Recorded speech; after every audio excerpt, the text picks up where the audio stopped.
राधे राधे।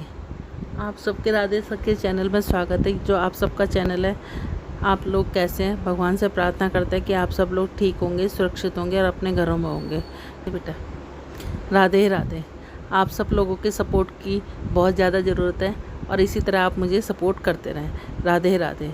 अब कल जो हमारे अमावस्या है उसकी कहानी इस प्रकार है, उसे सुखी अमावस्या कहते हैं। एक नगरी में एक राजा राज्य करता था। उसकी प्रजा व परिवार सब आनंद से रहते थे। राजा की रानी धार्मिक एवं प्रजा की प्रेमी थी।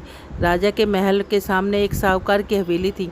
राजा की रानी एक सेठ की पत्नी में मित्रता थी। रानी सारी प्रजा में प्रेम रखती। एक रोज़ साहूकार की हवेली में साहूकार की पत्नी को रोने की आवाज़ आने लगी। स्त्री भारी विलाप कर रही थी। रानी ने हवेली में रोने की आवाज़ सुनी तो रानी ने राजा से इस विलाप का कारण पूछा।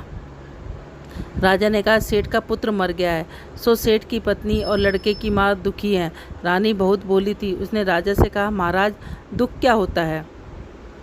राजा को समझ नहीं आया कि रानी को कैसे समझाए कि दुख क्या होता है। रानी वापस बोली, महाराज दुख बताओ। तब राजा ने रानी से कहा, तुम अपने कुंवर को मार दो तो मालूम होगा कि दुख क्या होता है। महारानी ने अपने कुंवर को महल से नीचे गिरा दिया। भगवान की कृपा से कुंवर मारे गारे के ढेर पर गिर गया और उसको खरोंच तक नहीं आई।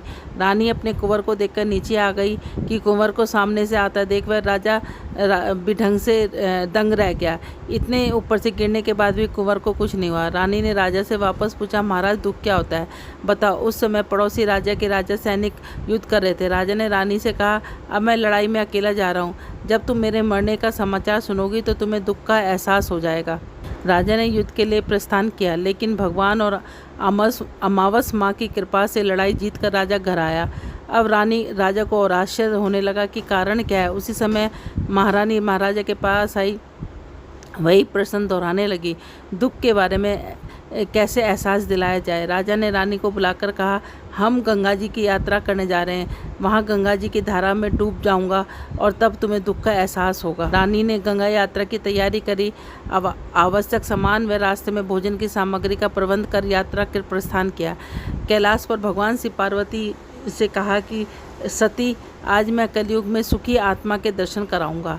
शिव जी ने बकरे व पार्वती ने बकरी का रूप धारण कर एक बावड़ी के पास जाकर घास चरने लगे। इतने में राजा रानी की सवारी आई। रानी ने सुंदर छाया और बावड़ी को देखा तो राजा से कहा, यहीं पर ही थोड़ी देर जलपान व विश्राम करके आगे बढ़ेंगे। राजा रानी को वहाँ जलपान किया और वह वहाँ राजा पानी लेने के लिए बावड़ी में गया। उस समय बकरी का रूप धारण किया।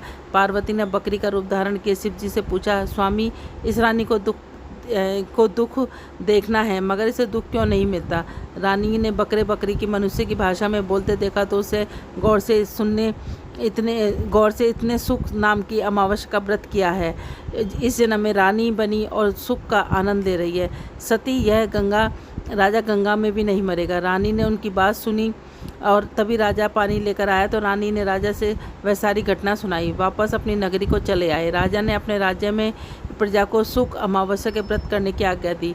राजा हर अमावस माँ की पूजा करने लगा। इस व्रत अमावस करने लग गया और बाद में वो कहने लगा कि सुख अमावस का व्रत करें, ज़्यादा नहीं तो 21 अमावस को व्रत करके चावल का दान करें।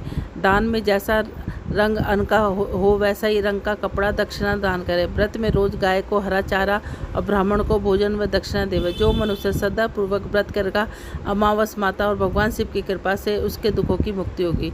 बोलो राधे राधे। अमावस्या के दिन हमें गीता का 7वां अध्याय जरूर पढ़ना चाहिए, सुनना चाहिए। वो आप लोगों को मेरी इस कथा के बाद गीता का 7वां अध्याय भी मिल जाएगा। बोलो राधे राधे।